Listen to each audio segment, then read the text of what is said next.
Hey everybody, this is Pastor Chris. I'm coming to you live from Lexington Park Baptist Church, and this is PC Studios. It is July the 6th, 2022. How in the world are you doing? I hope you are blessed, highly favored by God. Hey, this week is Patriot Pastor Week. This is the 4th of July week, so we're going to talk about different things. You can see I got the flag behind me, not normally back there, but wanting to talk about our faith and our freedom, and looking at those two things. So the one thing I'm going to talk about is I'm wanting to go through some of the national monuments and in history or places of our nation that maybe people don't know about. And today, yesterday we talked about the Washington Monument, praise be to God, on the top and in the cornerstone, but that the Bible was there with the Constitution Declaration, clearly showing that people as early back within 50 to 75 years of the Declaration believed that was a founding principle, to put a Bible in the cornerstone of the Washington Monument in the early 1800s. That is huge. That is huge, you all. So the evidence is clear, even though people tried to eradicate, ignore it, twist it, all kinds of stuff. So there's another one I want to talk about today, which is the Capitol. There's a lot of religious symbology and things of the Capitol, but not necessarily as evidential as Washington Monument. But I want to talk about the chapel that's in the Capitol. First of all, unless you're a member of Congress, you can't use the chapel. So unfortunately, it's not open to the public. But there is a chapel that's there. And that chapel has served presidents, has served Congress people.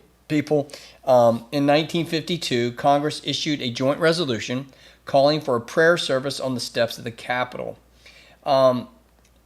Anyway, they prayed underneath the inscription, "In God We Trust."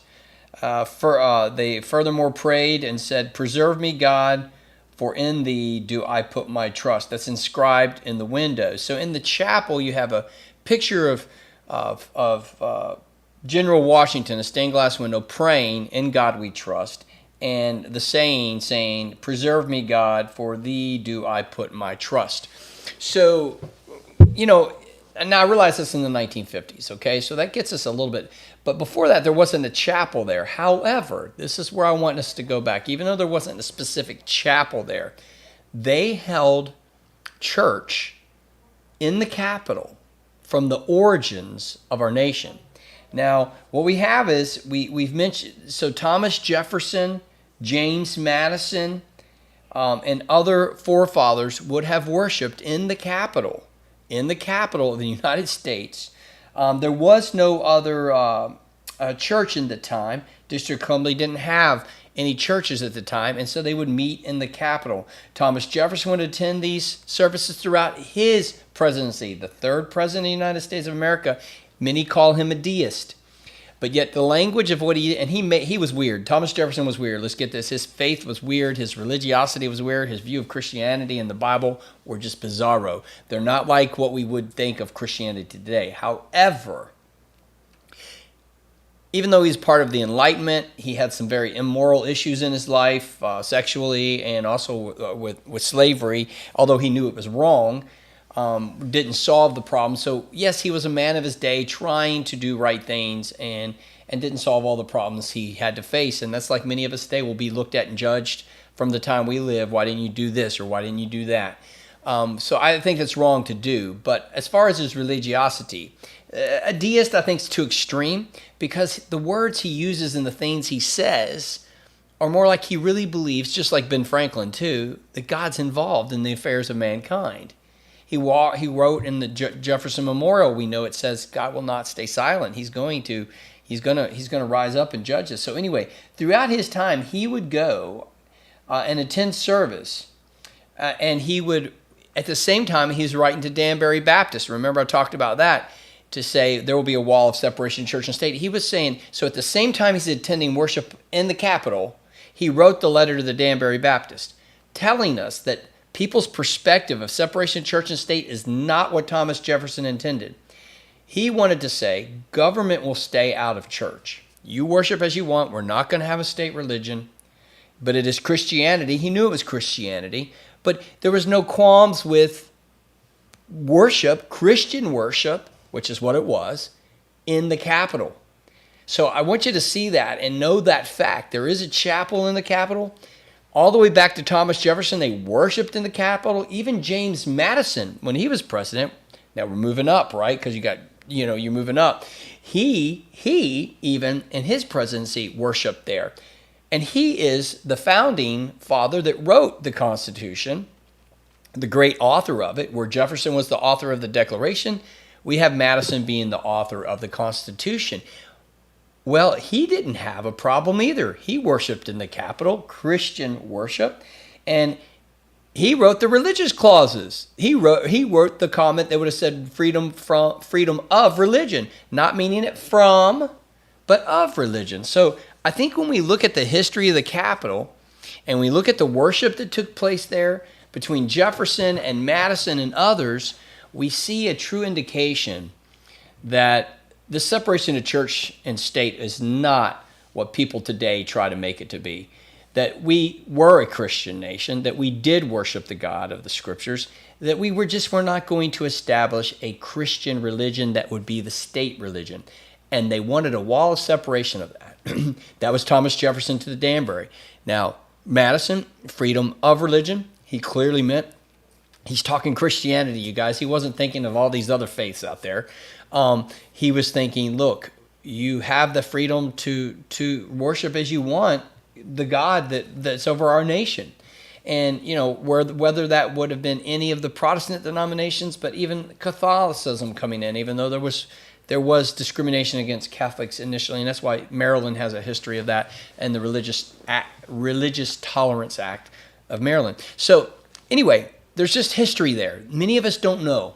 And so now I want to move into what I preached on Sunday, preaching on this cause. Rise up, O God, and champion your cause. Psalm 74:22.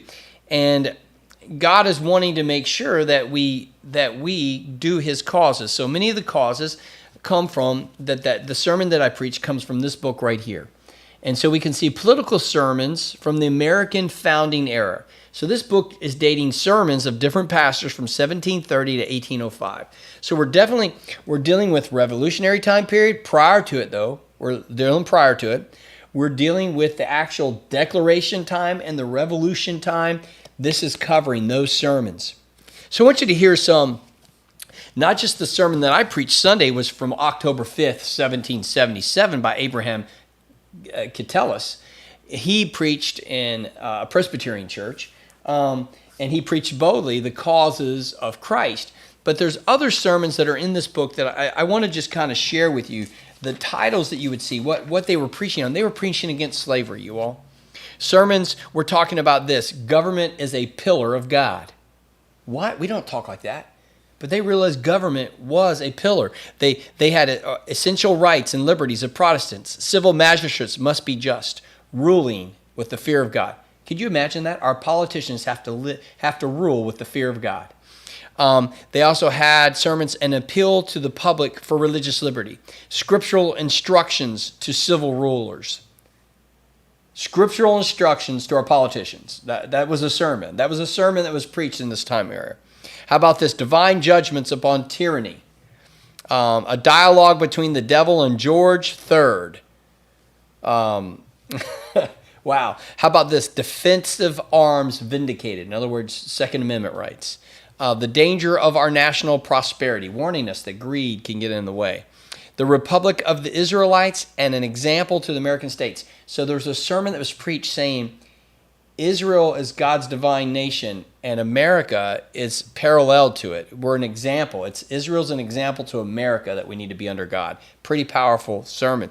A discourse on the love of our country, the duty of America at this present crisis, the evils of a weak government, the voice of warning to Christians, a solemn address to Christians and patriots, and overcoming evil with good.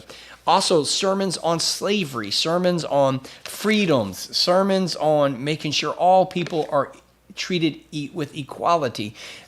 So the founding pastors, not just the founding fathers. The founding fathers we can see here in this book the quotes by them. But the founding pastors are preaching the gospel right alongside of the politicians. Right alongside it, you have founding pastors and politicians, fathers, creating our nation. And we can't lose this history. It's been lost. And my talking this week is to make sure that we know the truth about our nation. Yes, there's many faults in our nation. There's many problems. So let's look at some of the causes that Catullus brings up. Just some of them I want to read today. The cause of truth from Deuteronomy 32:4 and John 14:6. God is righteous and true. He's a rock. He's a rock of truth. There's no other truth but Christ. He's the way and the truth and the life. The cause of religion. Listen to this. Undefiled religion. James 1:27. Pure and undefiled religion. That's in the Bible. Pure and undefiled religion. In other words, religion that's true. Before God the Father is this. You look after orphans and widows in their distress and keep oneself unstained from the world. There's other causes we're going to talk about tomorrow. But today I want you to see this. True religion takes care of those that are less fortunate. The orphan and the widow. We think of those that aren't treated with equality. We think of those that do have a hard life, those in poverty, true poverty. And we want to take care of each other. We want to be a virtuous people, all right? We want to be a virtuous nation, but we also want to be a virtuous religion. Christianity should be a virtuous religion. So we want to take care of those things, but we also need to be unstained by the world. Now, I don't know exactly what James may have meant by that, but the ways of the world, secularism, paganism, culture, when you look at our world today and the ideologies of the world, really there's nothing new under the sun. So any ideology that's against the Word of God would stain us. And so what James is saying, a true religion stays away from that worldly philosophy and makes sure that their philosophy is biblical, a biblical worldview. And that's what makes us a true religion. So that is a cause of God. Rise up, O God, champion your cause of religion. Rise up, O God, champion your cause of truth. Rise up, O God, champion your cause of righteousness. Get this from Micah. Righteousness from Matthew 6:33. Seek ye first the kingdom of God. Then rise up, O God, champion your cause of justice. Justice we need, Micah 6:8. I think in today's world, and it says, this is what I demand of you, O man or woman of God, that you must do justice, love mercy, and walk humbly with your Lord, with your God. And as we do that, we'll find justice, God's justice, not our justice, not a justice that rises a fist and tries to divide us by color of skin, not a justice that shoots people at the 4th of July parade. There's so much evil in our world. We don't get our way and we complain. Not the ugliness, attacking pregnancy centers and attacking churches and places of worship now because abortion is now back to the states and not necessarily a constitutional right. There's so much hostility and anger in our society. It's not just. There might be some justice to some things, like we do want women's rights, but women's rights is not what they've made it to be with this abortion thing. We want women to be able to vote and be able to be educated and go out and be who they want to be. That's what I want to see for my daughters. That's what I want to see for my son, too. Equality for him as well. Equality for all, regardless of the color of their skin, or male and female. I don't get into the LGBTQ things. That's not a just cause. It's a lifestyle. It's not something they can change. It's not something they're born with. It's not a constitutional right. So it doesn't mean we can discriminate or that we're mean. No. So rise up, O God, and champion your cause of justice. We want to see equality. We want to see righteousness. We want to see truth. We want to see true religion. These things will make for a better society. All of those things. And then the cause of America, Abraham Catullus talks. Liberty is the parent. So liberty is the parent of truth, of justice, of virtue, of patriotism, of benevolence, and every generous and noble purpose. Listen, that is supposed to be the cause of America. If we really are about liberty, which is what we're founded upon, if we really are about that freedom, first of all, wherever the Spirit of the Lord is, there is liberty. So if we have liberty, then the Spirit of the Lord is here. True liberty. This is important. True liberty that parents truth, that brings about justice, that brings about virtue, that brings about patriotism, this love of country, that brings about us to be benevolent, charity and love, and every generous and noble purpose upon the earth. That is the cause of God. So rise up, O God, champion your cause. Help us to champion those causes of America for truth and justice and virtue and patriotism, benevolence, and every generous and noble purpose. Imagine if our nation, our flag right here, imagine if we really did that with our liberty. See, if our liberty produces violence, it's not justice. If our liberty divides us, then it's not a noble purpose. If our liberty is creating victims and oppressors, if it's eradicating history, then it's not patriotism. Are you tracking with what I'm saying here? So today's view of America's cause of liberty is so distorted and messed up. It's not virtuous. It's not just. It's not true. It's not patriotic. It's not benevolent. It's not noble in its purpose or generous. Now, there is some of those things. I believe I am that type of liberty bearer. I seek virtue. I see goodness and nobleness and truth and justice and patriotism, benevolence. Yes, I want to see our church do that. I want to see you do that. I want to do that. But there's many in our nation that are not. And there are many people, and it's from an ideology of liberal progressivism that tries to make up the constitutional rights that don't exist and tries to force this liberty that is not really liberty. It's chaos. It's divisiveness. It's discord, and it's destructive. And a house that's divided cannot stand. No, we don't have a perfect union. No, we don't have a perfect nation. But you know what? We can create a better government. Can create a better way. And how do we do that? Rise up, O God. Rise up, O God, and champion your cause over America.